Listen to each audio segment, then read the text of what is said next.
Hello दोस्तों। अपने भारतीय राज्य व्यवस्था एमसीक्यू सीरीज़ के अंतर्गत जिसमें हम लोग 4000 से भी ज़्यादा एमसीक्यूज़ को डिटेल्ड एक्सप्लेनेशन के साथ सॉल्व कर रहे हैं, उस क्रम में यह हमारा 10वां भाग है।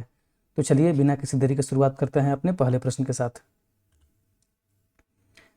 हमारा पहला प्रश्न है, भारत के संविधान के अंतर्गत आर्थिक योजना का विषय किस सूची का है? राज्य सूची में है, समवर्ती सूची में है, संघ सूची में है या फिर किसी सूची में निर्दिष्ट नहीं है?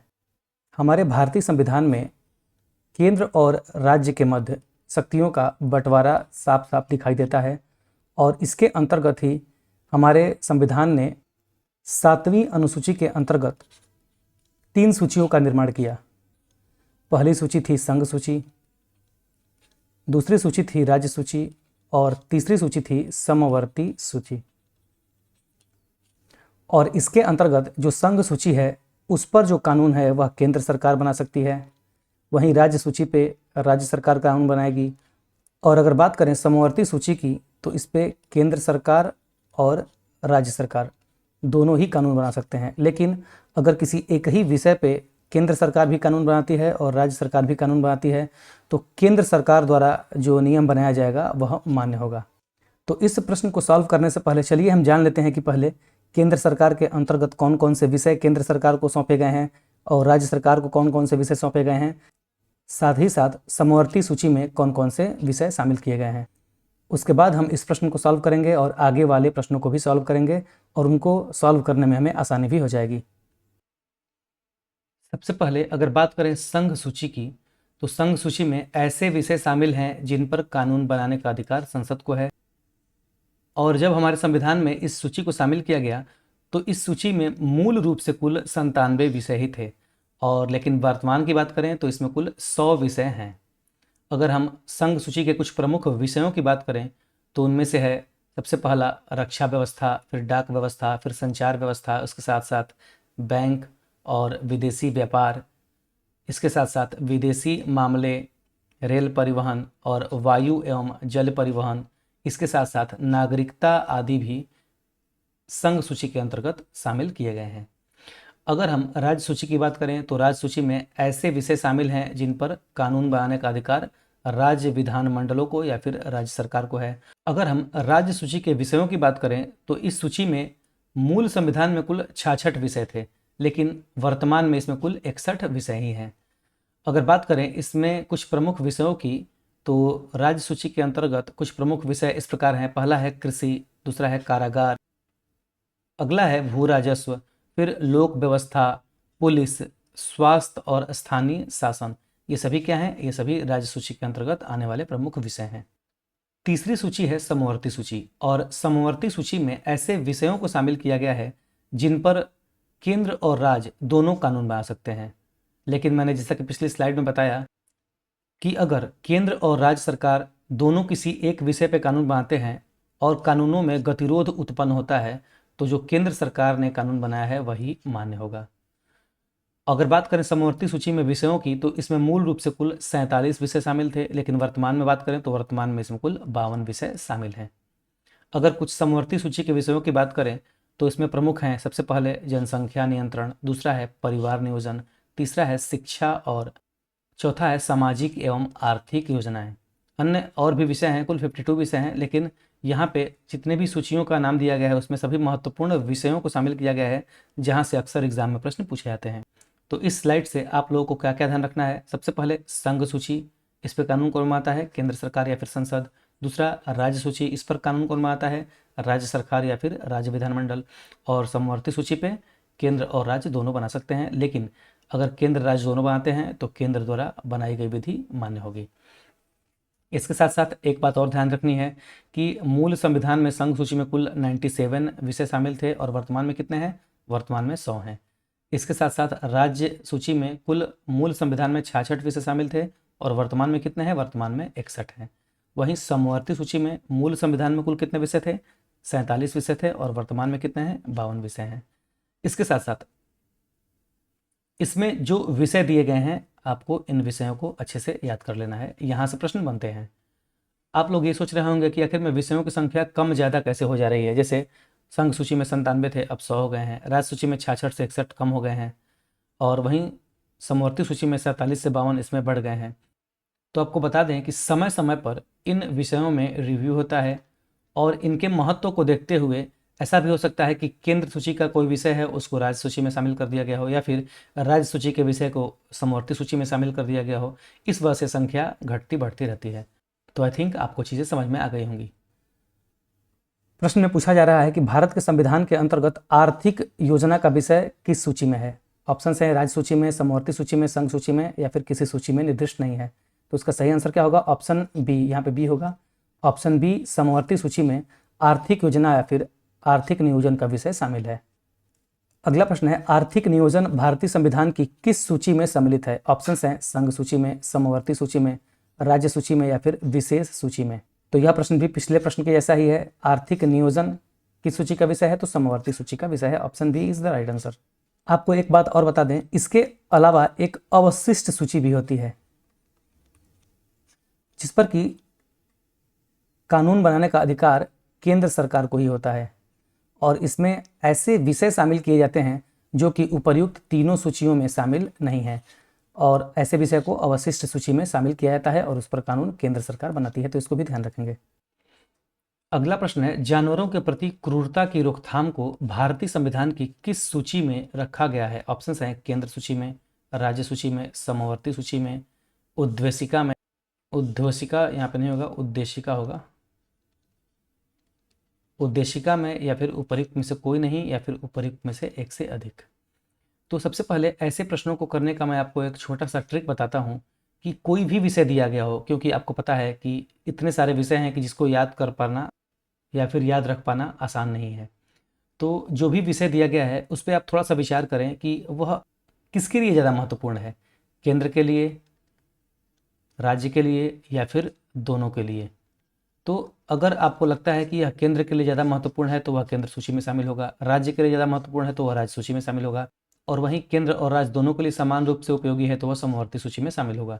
तो जानवरों की बात करें तो जानवर केंद्र और राज्य दोनों के लिए समान रूप से महत्वपूर्ण है। क्यों? क्योंकि इनकी सुरक्षा और इनके प्रति क्रूरता की रोकथाम सभी का दायित्व बनता है। इस वजह से यह केंद्र और राज्य दोनों के लिए समान रूप से उपयोगी हैं, और यह किस सूची में शामिल होगा? यह होगा समवर्ती सूची में। तो सही आंसर क्या होगा? Option C is the right answer. तो इस तरह से भी आप प्रश्नों को सॉल्व कर सकते हैं। अगर बात करें केंद्र सूची की, तो केंद्र सूची में मूल संविधान में कुल कितने विषय थे? 97 विषय। और वर्तमान में कितने हैं? वर्तमान में 100 विषय। वहीं राज्य सूची में मूल संविधान में कुल 66 विषय थे, लेकिन वर्तमान में बात करें तो वर्तमान में कुल 61 विषय ही हैं। और बात करें समवर्ती सूची की, तो समवर्ती सूची में मूल संविधान में 47 विषय थे और वर्तमान में कुल 52 विषय हैं। तो इस डेटा को भी आप लोग ध्यान रखेंगे, यहाँ से अक्सर प्रश्न बनाए जाते हैं। अगला प्रश्न मिलान करने वाला है, जिसमें पहले ऑप्शन में दिया गया है संघीय सूची, दूसरे में राज्य सूची, और तीसरे में समवर्ती सूची। इधर आपको ए में दिया गया है 100 प्रविष्टियाँ, बी के अंतर्गत 61 प्रविष्टियाँ, और सी के अंतर्गत 52 प्रविष्टियाँ। कूट के हिसाब से आपको आंसर टिक करना है। सबसे पहले हम बात करेंगे संघीय सूची की। तो अगर संघीय सूची की बात करें तो इसमें कुल मूल विषय कितने थे? इसमें 97 विषय या फिर प्रविष्टियाँ थी, लेकिन वर्तमान में कितने हैं? तो वर्तमान में 100 विषय शामिल हैं। तो संघीय सूची का सही मैच क्या होगा? पहले का ए, अर्थात पहले का ए। बात करें राज्य सूची की, तो मूल संविधान में कुल कितने विषय थे? 66, लेकिन वर्तमान में कितने हैं? तो वर्तमान में इसमें 61 विषय शामिल हैं।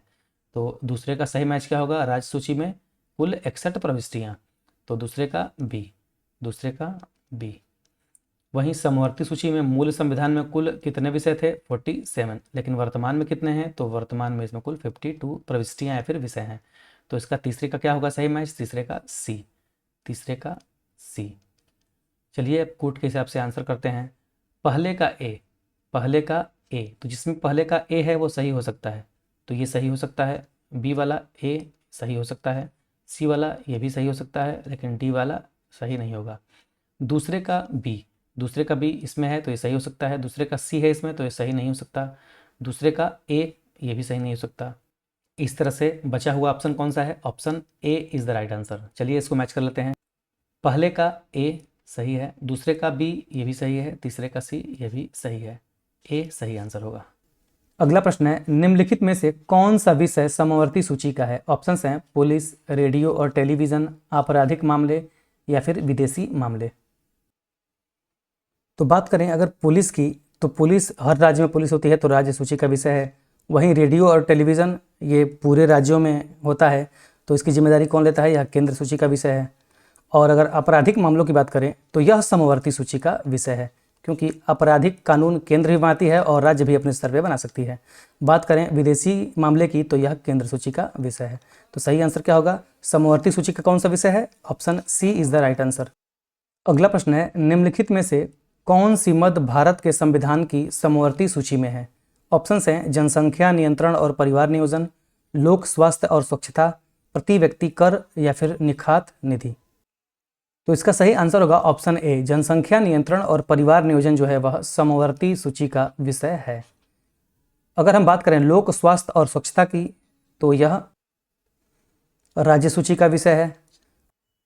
और प्रति व्यक्ति कर तो यह भी राज्य सूची का ही विषय है और निखात नीति भी राज्य सूची का ही विषय है। तो ये 2-3 पॉइंट्स अलग हैं, तो इसको आप लोग राज्य सूची में शामिल कर लीजिएगा, नोट कर लीजिएगा। अगला प्रश्न है, निम्नलिखित में से कौन सा सही सुमेलित नहीं है? ऑप्शंस हैं सार्वजनिक स्वास्थ्य एवं स्वच्छता राज्य सूची का विषय है, जनगणना संघ सूची का विषय है, राज्यसभा में सीटों का बंटवारा द्वितीय अनुसूची में शामिल है, या फिर दल बदल विरोध 10वीं अनुसूची में शामिल है। तो सबसे पहले सार्वजनिक स्वास्थ्य एवं स्वच्छता की बात करेंगे तो पीछे मैंने बताया कि यह किस सूची का विषय है? राज्य सूची का। तो यह सही है और हमको सुमेलित नहीं वाला चुनना है। दूसरा है जनगणना, तो जनगणना संघ सूची का ही विषय है, तो यह भी सही है।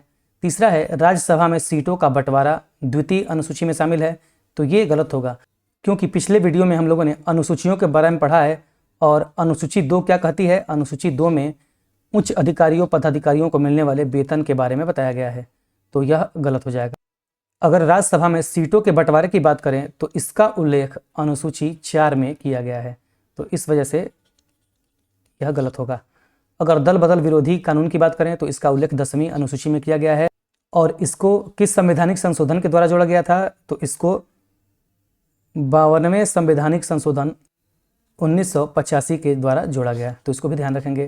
तो पूछा जा रहा है सुमेलित नहीं है, तो कौन सा सुमेलित नहीं है? Option C is the right answer.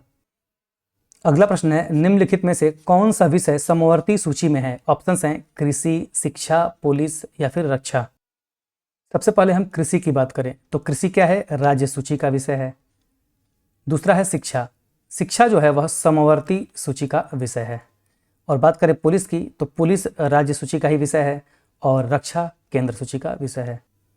तो इसका सही आंसर क्या होगा? निम्नलिखित में से कौन सा विषय समवर्ती सूची का है? तो बी, शिक्षा जो है वह समवर्ती सूची का विषय है। तो अगर हम शिक्षा विषय की बात करें तो प्रारंभ में जो था शिक्षा का विषय वह राज्य सूची में शामिल था, लेकिन शिक्षा के महत्व को देखते हुए केंद्र और राज्य दोनों के लिए इसका समान रूप से महत्व है, इसलिए इसको समवर्ती सूची में डाल दिया गया। तो यहाँ से एक प्रश्न बनता है कि किस संवैधानिक संशोधन के द्वारा शिक्षा को राज्य सूची से हटा के समवर्ती सूची में शामिल कर दिया गया? तो वह संवैधानिक संशोधन था 42वां संवैधानिक संशोधन, और कब हुआ था? 1976 ईस्वी में। तो ये चीज़ ध्यान देने लायक है कि शिक्षा प्रारंभ में किसका विषय था? तो राज्य सूची का विषय था, लेकिन बाद में इसको समवर्ती सूची में रख दिया गया। क्यों? क्योंकि केंद्र और राज्य दोनों के लिए इसका समान रूप से महत्व है। और राज्य सूची से समवर्ती सूची में इसको किस संवैधानिक संशोधन के द्वारा जोड़ा गया? तो वह था 42वां संवैधानिक संशोधन 1976। तो ये सारी चीज़ें आप लोग इससे संबंधित ध्यान रखेंगे। अगला प्रश्न है, शिक्षा जो प्रारंभ में राज्य सूची का विषय था उसे समवर्ती सूची में स्थानांतरित किया गया 24वें संशोधन के द्वारा, 25वें संशोधन के द्वारा, 42वें संशोधन के द्वारा, फिर 44वें संशोधन के द्वारा। तो पिछले प्रश्न में ही मैंने बताया कि शिक्षा जो था वह प्रारंभ में क्या था? राज्य सूची का विषय था और इसको संवैधानिक संशोधन के द्वारा समवर्ती सूची में रख दिया गया। किस संवैधानिक संशोधन के द्वारा? 42वें संवैधानिक संशोधन के द्वारा। तो सही आंसर क्या होगा? ऑप्शन सी, 42वें संवैधानिक संशोधन के द्वारा शिक्षा को राज्य सूची से समवर्ती सूची में शामिल किया गया। कब हुआ था? 1976 ईस्वी में। अगला प्रश्न है, भारतीय संविधान के किस संशोधन में वनों को राज्य सूची से समवर्ती सूची में स्थानांतरित कर दिया गया? ऑप्शंस हैं 41वां, 42वां, 43वां या फिर 45वां। तो इसका सही आंसर भी 42वां संवैधानिक संशोधन होगा। जिस साल शिक्षा को राज्य सूची से समवर्ती सूची में शामिल किया गया उसी साल वन के विषय को भी राज्य सूची से समवर्ती सूची में शामिल किया गया। तो सही आंसर क्या होगा? 42वां संविधान संशोधन के द्वारा वन को राज्य सूची से समवर्ती सूची में शामिल किया गया। कब हुआ था? 1976 ईस्वी में। अगला प्रश्न है, भारत के संविधान के अंतर्गत विषय तथा संबंधित सूची के बारे में निम्न युग्मों में से कौन एक सुमेलित नहीं है? ऑप्शंस हैं, वन समवर्ती सूची में दिया गया है, शेयर बाजार समवर्ती सूची में, डाकघर बचत बैंक संघीय सूची में, या जन स्वास्थ्य राज्य सूची में। हमको क्या चुनना है कि कौन सा इसमें से सुमेलित नहीं है। सबसे पहले हम वन की बात करेंगे। तो वन जो विषय था वह पहले राज्य सूची में था, लेकिन अब किस में है? समवर्ती सूची में। तो इस प्रकार से ये वाला ऑप्शन सही है। और यहाँ से पूछा जाए कि वन को राज्य सूची से समवर्ती सूची में किस संवैधानिक संशोधन के द्वारा किया गया? तो 42वें संवैधानिक संशोधन के द्वारा। शेयर बाजार की बात करें तो शेयर बाजार समवर्ती सूची का विषय है, यह गलत है। शेयर बाजार संघ सूची का विषय है।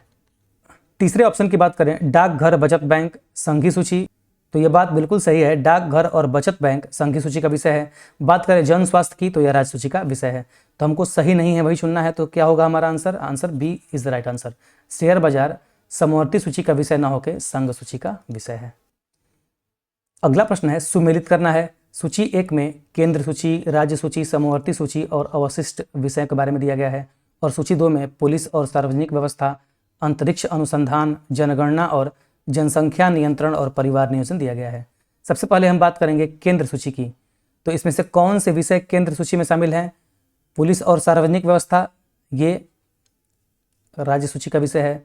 अंतरिक्ष अनुसंधान, तो ये केंद्र के अधीन ही विषय है, लेकिन इसको अवशिष्ट विषय के रूप में शामिल किया गया है, क्योंकि तीनों सूचियों, संघ सूची, राज्य सूची और समवर्ती सूची में इसका उल्लेख नहीं है, अर्थात इसको शामिल नहीं किया गया है। और मैंने बताया कि जो भी विषय इन तीनों सूचियों में शामिल नहीं होंगे उसके लिए एक अलग अवशिष्ट सूची का भी प्रावधान किया गया है, जिस पर कानून बनाने का अधिकार केंद्र सरकार को है। मैंने बताया था जब मैं बता रहा था तीनों सूचियों के बारे में।